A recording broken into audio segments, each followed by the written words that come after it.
Assalamualaikum warahmatullahi wabarakatuh.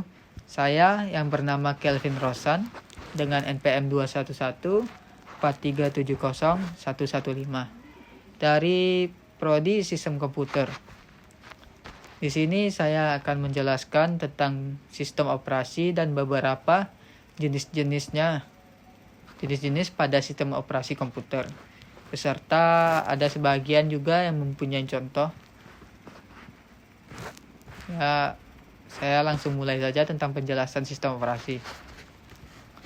Sistem operasi itu suatu penghubung antara pengguna mesin dengan perangkat yang dimiliki oleh mesin tersebut, di mana mesin berfungsi untuk melakukan suatu atau sebagai alat bantu dalam menghasilkan sesuatu.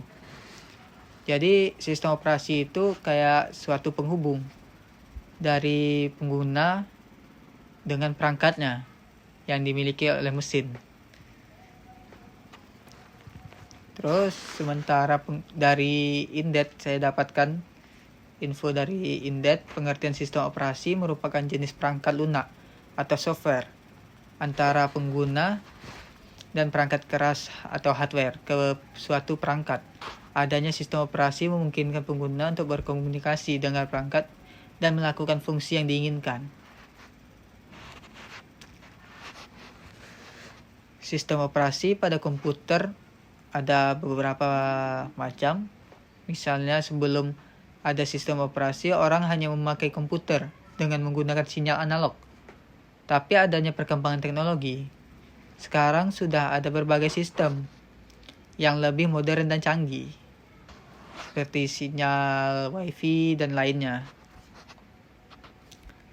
Contoh sistem operasi modern ada beberapa, yaitu Android, iOS atau Apple, bisa dikenal juga dengan HP sekarang yaitu iPhone, Mac OS X, Microsoft Windows maupun Linux. Di sini yang banyak kita jumpain yaitu Android, iOS dan Microsoft Windows. Sedangkan Mac OS X dan Linux jarang kita jumpain pada perangkat-perangkat lain. Pengertian sistem operasi komputer ada pengelola yang menyediakan berbagai layanan ke pengguna komputer. Sistem operasi terbagi menjadi dua, yaitu sistem operasi desktop dan sistem operasi jaringan. Di sini saya akan menjelaskan beberapa jenis dan contoh dari sistem operasi.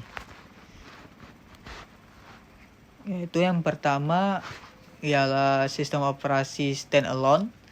Sistem operasi standalone adalah sistem operasi dengan fitur tertentu yang bisa digunakan untuk single atau multi-user, yaitu bisa digunakan sendiri atau beberapa user lainnya. Sistem operasi standalone ini merupakan sistem yang berdiri sendiri pada komputer desktop atau perangkat portable lainnya. Sistem operasi standalone tersebut memiliki beberapa contoh, yaitu Microsoft Windows.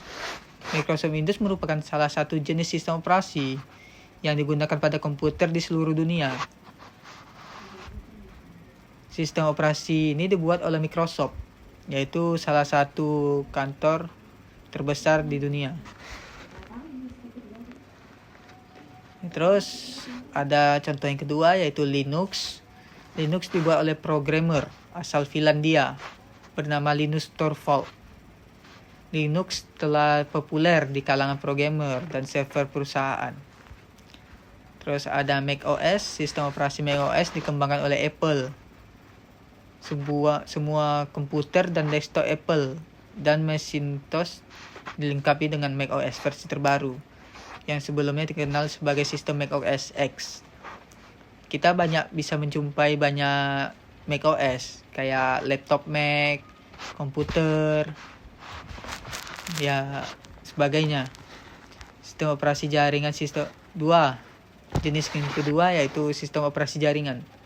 Sistem operasi jaringan merupakan sistem operasi berjalan di suatu perangkat khusus yang disebut server. Sistem operasi jaringan dipasang di server dan dipakai untuk memberi pengguna kemampuan untuk mengelola data serta aplikasinya. Sistem operasi ini memungkinkan pengguna dalam mengakses berbagai file dan perangkat kelebihan pengguna sistem operasi ini yaitu servernya terpusat.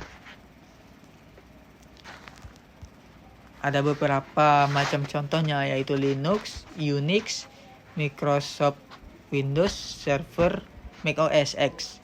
Yang sering kita jumpain itu yang sering beredar atau familiar lah menurut kita, yaitu Microsoft Windows.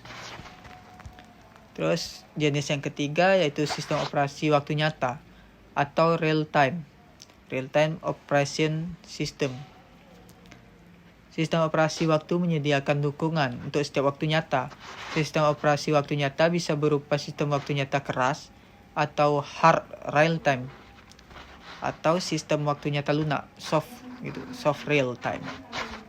Sistem hard real time atau sistem waktu nyata berupa sistem waktu nyata keras diinstal dalam aplikasi dengan batas waktu yang ketat, karena sistem akan menjamin penyelesaian tugas tepat waktu. Hard real time tidak memiliki memori virtual, sementara sistem soft real time tidak memiliki persyaratan waktu. Artinya sebuah tugas akan mendapat prioritas atau atas tugas-tugas lain. Jenis yang keempat yaitu sistem operasi seluler. Sistem operasi seluler adalah jenis sistem berjalan secara eksklusif pada perangkat kecil, seperti smartphone atau handphone maupun tablet. Sistem operasi seluler menggabungkan fitur komputer pribadi dengan fitur tambahan yang berguna untuk perangkat genggam. Sistem operasi seluler akan dimulai saat perangkat dihidupkan. Fungsinya untuk menyediakan akses ke aplikasi yang diinstal. Sistem operasi seluler juga mengolah konektivitas jaringan nirkabel. Ada beberapa keuntungan atau kelebihan sistem operasi seluler, yaitu sistemnya mudah dipelajari dan dioperasikan oleh penggunanya. Namun, beberapa OS juga bisa sangat menguras baterai perangkat, sehingga perlu rutin pengisian ulang. Contohnya kayak baterai-baterai yang ada pada handphone dengan kapasitas baterai yang rendah. Terus ada beberapa contoh dari sistem operasi seluler ini, yaitu Android, Apple atau iPhone atau iOS, dan Microsoft Windows. Jenis yang kelima ialah sistem operasi embedded. Sistem operasi ini tertanam, merupakan sistem operasi khusus yang dirancang untuk melakukan tugas tertentu untuk perangkat. Artinya sistem operasi ini berdiri sendiri. Tugas utama OS ini yaitu menjalankan kode yang memungkinkan perangkat melakukan tugasnya. OS tertanam ini juga bisa berada pada chip dalam perangkat elektronik, atau pada kayak dibilang komponen terpenting lah dalam suatu elektronik tersebut. Yang ada beberapa contoh yang memiliki sistem operasi embedded ini, yaitu Windows Mobile atau CE, Symbian, dan Linux. Yang jenis yang keenam ialah sistem operasi Live CD. Live CD adalah jenis sistem operasi yang bisa berjalan seluruhnya pada CD atau DVD pada perlu diinstalasi pada hard disk sistem. Sistem ini akan memanfaatkan RAM yang ada dan perangkat penyimpanan eksternal yang pluggable dalam menyimpan data. Beberapa contohnya yaitu Ubuntu, Slacks, Mandriva Linux, dan Zorin OS. Sekian, sampai di sini saja penjelasan saya tentang sistem operasi dan beberapa jenis serta contohnya. Jika ada salah mohon dimaafkan. Sekian dan Assalamualaikum warahmatullahi wabarakatuh.